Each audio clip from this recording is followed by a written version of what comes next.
Hi hello welcome to savoury moments. ఈరోజు మనం చేసుకోబోయే రెసిపీ పాలకూర పప్పు. ముందుగా పెసరపప్పుని ఒక 5 మినిట్స్ నానబెట్టుకోవాలి. కొన్ని కుక్కర్లో పోపు దినుసులు, పచ్చిమిర్చి, ఆనియన్ ముందుగా నానబెట్టుకున్నటువంటి పెసరపప్పుని కూడా యాడ్ చేసుకోవాలి. అలానే చాప్ చేసుకున్నటువంటి టమాటో యాడ్ చేసుకొని కలుపుకోవాలి.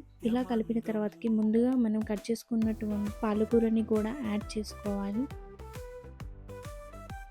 ఒక హాఫ్ టేబుల్ స్పూన్ పసుపు, రుచికి సరిపడా సాల్ట్, ఒక హాఫ్ గ్లాస్ దాకా వాటర్ యాడ్ చేసుకొని హై ఫ్లేమ్లో కుక్కర్ మూత పెట్టేసి 2-3 విజిల్స్ వచ్చేదాకా వెయిట్ చేయాలి.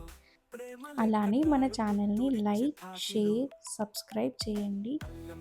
ఇన్స్టాగ్రామ్లో కూడా ఫాలో చేయండి.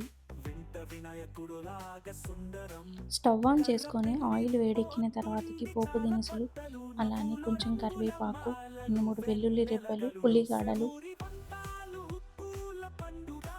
ఎండుమిర్చి వేయాలి. ఆ పోపుని కాస్త మనం ముందుగా తీసుకున్నటువంటి పప్పులో వేయాలి. వేసిన తర్వాతకి పాలకూర పప్పు సర్వ్ చేసుకోండి. Thank you for watching this video.